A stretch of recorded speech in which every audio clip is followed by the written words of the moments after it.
7 horas mais 45 minutos, 7h45, nós voltamos na apresentação do seu Repórter Cultura, edição desta quinta-feira, e agora já estamos aqui com o Dr. Gilberto Luiz de Azevedo.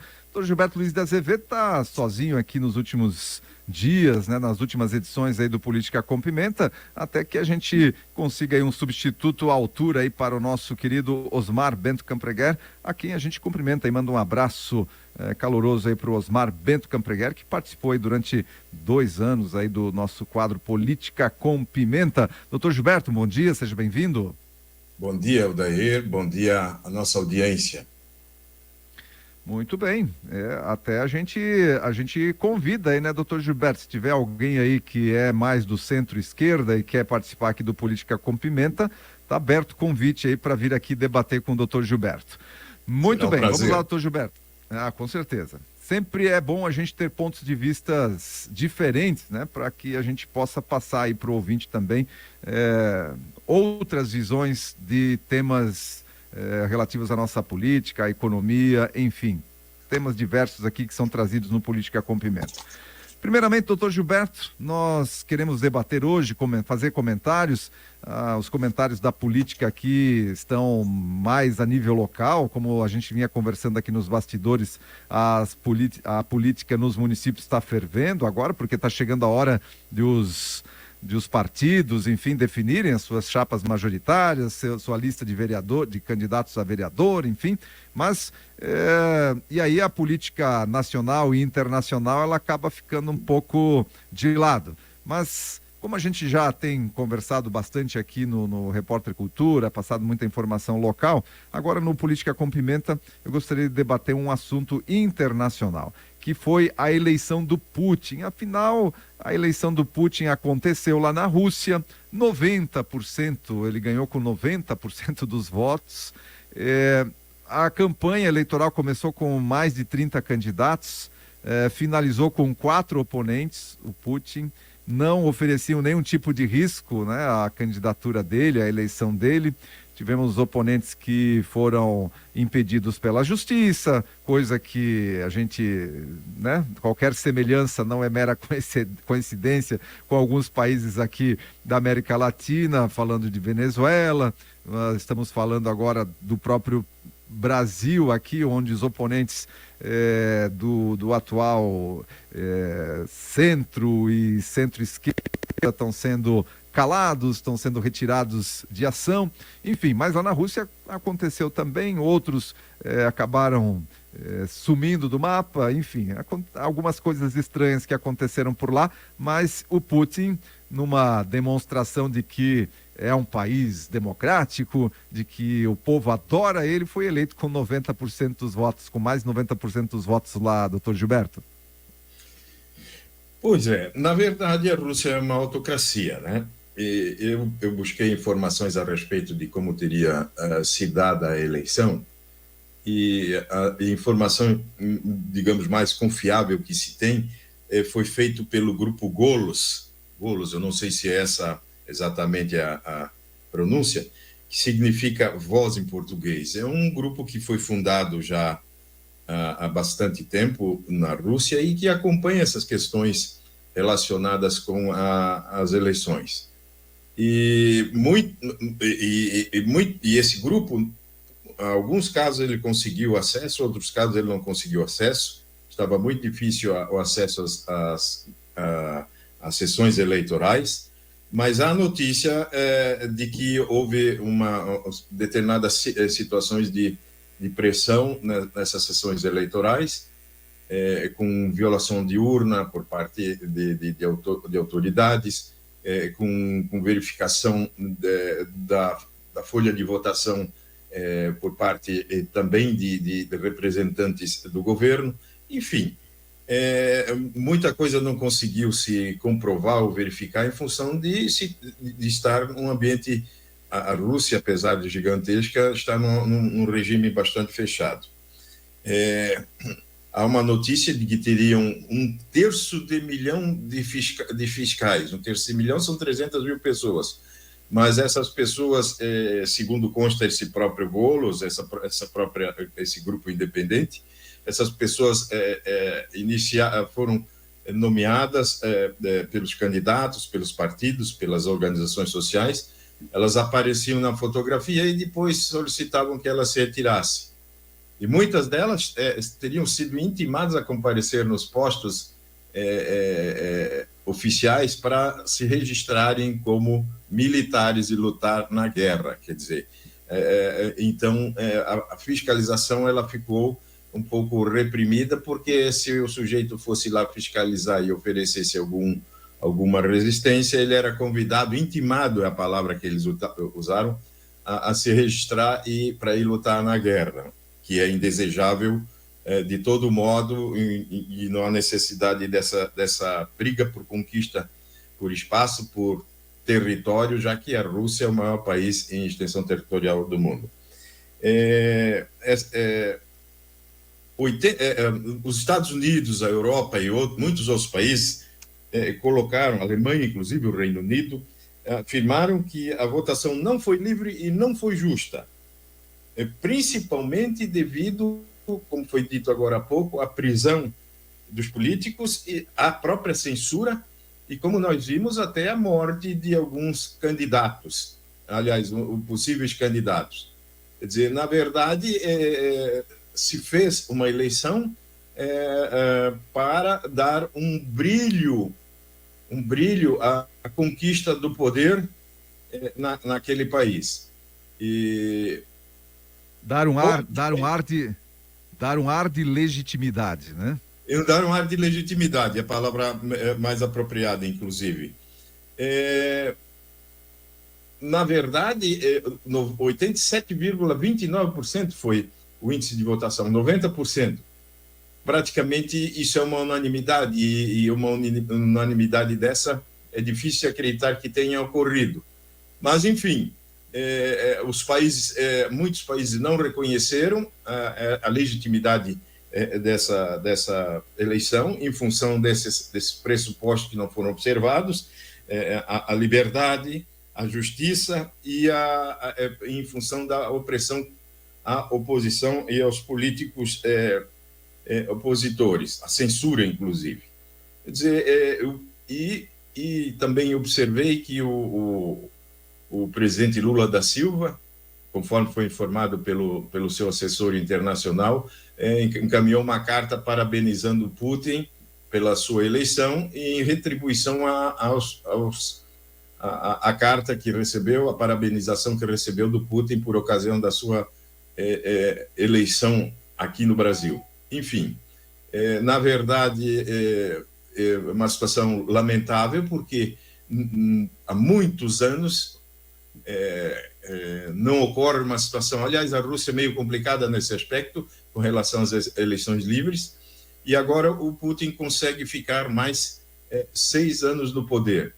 Por isso que eu disse que na vez passada que 6 anos era muita coisa.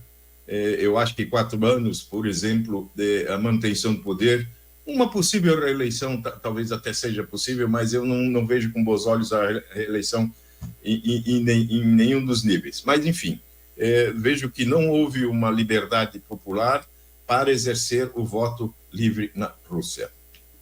Pois é, e dá para traçar um paralelo, será, aqui com a Venezuela, por exemplo? Perfeitamente. A gente verifica que o Maduro subscreveu em Barbados, em Barbados, um acordo com os Estados Unidos para transparência e eleições livres no seu país. No entanto, a gente verifica que nos últimos dias, praticamente toda a oposição, o gabinete de oposição da Corina Machado, foi praticamente todos sendo presos sob acusação de conspiração e traição. 2 já foram presos, os outros obviamente estão fugidos, muitos estão no exterior e não consegue firmar uma oposição forte na Venezuela. Segundo as pesquisas de opinião, a Corina Machado teria 50% dos votos numa eleição livre, contra 20% do Maduro, isso que a imprensa tem divulgado.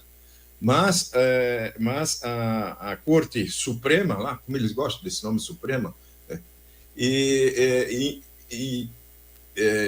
intentou processos contra essas pessoas e oprime elas de exercerem os direitos políticos ou mesmo de exercer a oposição. Aqui na Venezuela vai ser outra farsa.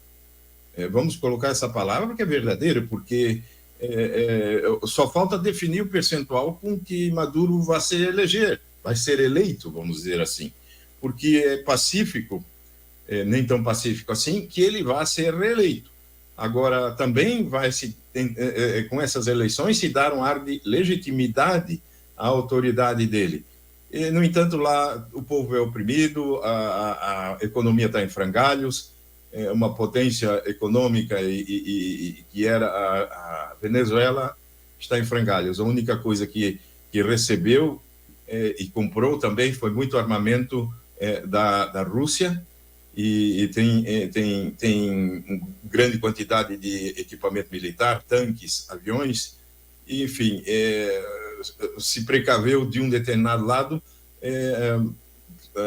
na possibilidade de alguma invasão para destronar o Maduro. Mas não é essa a questão. A questão é que as eleições lá não vão ser livres, não vão ser possíveis de fiscalizar, porque no começo do ano, me parece, não sei se foi no começo do ano, que os representantes da ONU, que já está meio combalida também, foram expulsos da Venezuela. Então, nós vamos assistir, na minha opinião, mais uma situação grotesca, mais uma farsa aqui na América do Sul, na Venezuela, com a unção do Maduro para mais um período na governança da Venezuela, ao contrário do que seu povo deseja, e ele foi causador, o Maduro, da saída de seus países de mais de 6 milhões de pessoas, constam. E o Brasil recebeu grande quantidade dessas pessoas. Nós vemos muitas dessas pessoas aqui no Brasil empregadas, trabalhando, porque tem condições, são gente de bem, mas nós vemos lá em Blumenau, por exemplo, em algumas sinaleiras, pessoas ostentando cartazes e pedindo contribuições para que possam mandar para suas famílias na Venezuela. Vejam, de um extremo ao outro quase do continente, essas pessoas estão buscando mudar a sua condição de vida em função do que foi imposto por aquele sujeito, o Maduro. Volto a dizer, as eleições lá não vão ser livres, elas vão ser manchadas de tal forma que levem de volta ao poder o Maduro. Aliás, ele continue no poder. Exatamente, né? As democracias fortes da Rússia, da Venezuela. Esperamos que a nossa, né?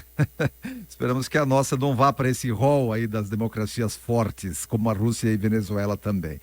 Então, Gilberto, para a gente fechar o Política com Pimenta de hoje, tem um assunto aí que eu só quero um comentário rápido seu a respeito, porque a Justiça do Rio de Janeiro absolve Black Blocs acusados de atos violentos nos protestos de 2013 e 2014. Veja só que situação.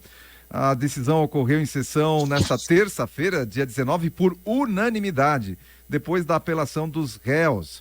Eles são acusados de participar do grupo Black Blocs. Em 2019, os Black Blocs foram condenados em primeira instância e as penas variavam entre 5 anos e 10 meses e 7 anos de prisão.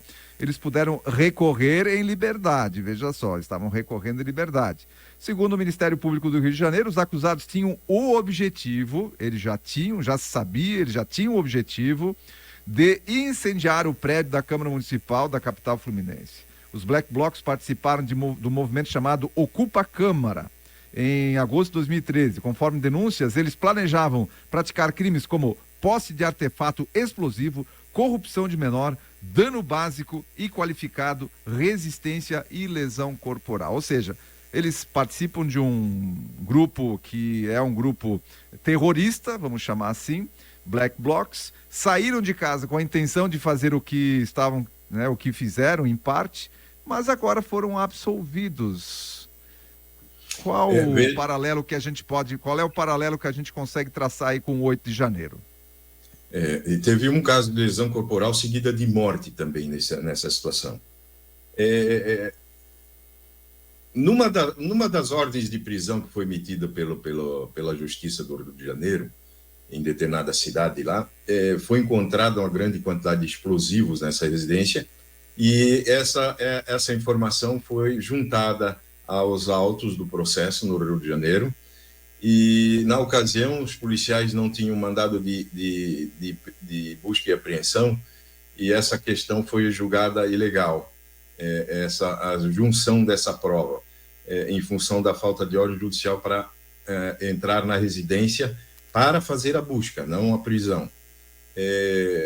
A defesa protestou, dizendo que isso era um fruto da árvore contaminada, em função da prova ter sido obtida por meio ilegal, e em dezembro de 2021, o ministro Gilmar Mendes, do Supremo Tribunal Federal, determinou a exclusão de todas as provas obtidas nessa busca e apreensão na casa dessa pessoa, e fosse retirado do processo as referências a tais provas que constassem no processo antes do julgamento, em segunda instância. Então, agora, o tribunal, na semana passada, o Tribunal do Rio de Janeiro, ele marcou para terça-feira o julgamento, e no domingo, dia 17, o ministro Gilmar Mendes determinou que essas provas ilícitas fossem desentranhadas, né? E proibiu o início do julgamento da apelação com as provas nos autos. Eu vou abrir aspas para a citação que foi feita pelo ministro Gilmar, da seguinte forma, abre aspas: diante do decurso de mais de 2 anos da ordem, determino ao desembargador Sidney Rosa da Silva que desentranhe as provas declaradas ilícitas no prazo de 12 horas, vedado o início da sessão com as referidas provas nos autos. Estendo os efeitos da ordem ao presidente da 7ª Câmara Criminal do Tribunal de Justiça do Rio de Janeiro, escreveu o ministro do STF a respeito dessa situação. Com isso, além das provas que tinham, além dessa situação toda, houve o julgamento e o tribunal, por unanimidade, resolveu absolver todos os envolvidos, liberando eles todos das acusações que tinham. Se nós traçarmos um paralelo, na verdade, nós não conhecemos os autos desse processo e nem conhecemos os autos dos outros processos que tramitam, por exemplo, em comparação com esses casos de Brasília. Nós lemos muita coisa por parte na imprensa, e a gente tem que ler as reportagens de inúmeros jornais para verificar, porque alguns têm um viés político, outros têm outro viés político, outro entendimento, e a gente busca essa informação. Agora, nós temos recentemente um caso de uma pessoa que teria, por exemplo, dito que teria embarcado para os Estados Unidos. No entanto, ele viajou para Curitiba, e por isso ele está preso sob essa alegação de que ele teria viajado no fim do ano dos Estados Unidos, muito embora ele não tenha sequer saído do território nacional. Ao contrário, ele ficou no país.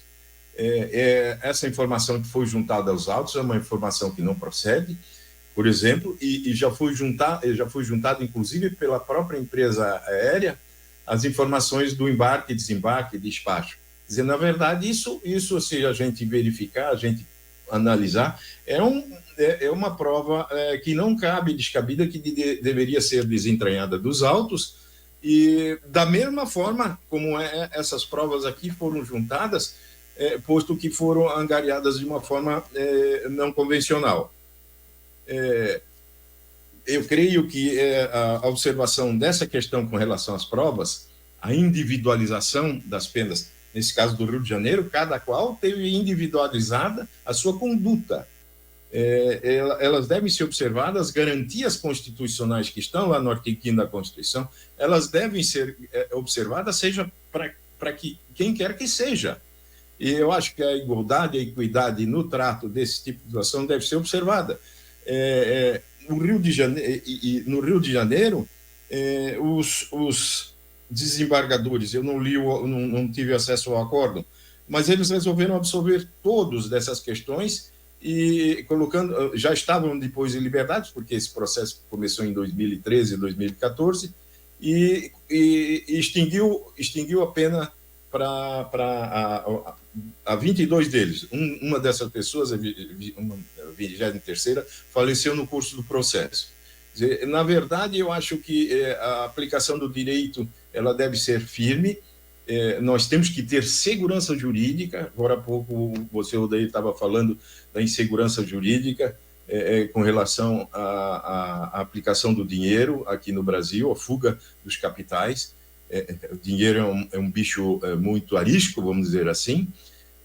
Nós, no Brasil, o que nós temos que observar, no Rio de Janeiro se estava tratando um processo, em outros locais do país se tratam os processos, mas um julga de uma forma, outro julga de outro. Obviamente que o juiz tem que ter o seu livre convencimento, mas provas obtidas por meio ilícito, por exemplo, frutos da árvore contaminada, eles devem ser retirados processos, todos os processos, não deve se observar, não deve se manter, e as cortes devem ser firmes nessas determinações.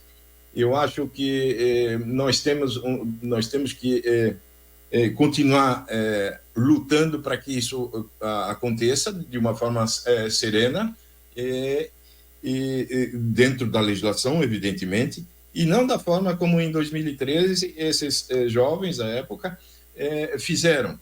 Lá sim houve queima, houve incêndio, houve morte, houve uso de explosivos, enfim. As razões que o tribunal levou para a absolvição, eu não verifiquei no acordo, como disse. Mas eu acho que o ponto principal, isso é a prova, a individualização de cada situação. O processado tem direito à sua defesa. Nesse caso aqui, ela se estendeu por longos 11 anos. Parabéns à defesa por ser tão persistente. Parabéns também ao Ministério Público e ao Poder Judiciário por levar essa situação.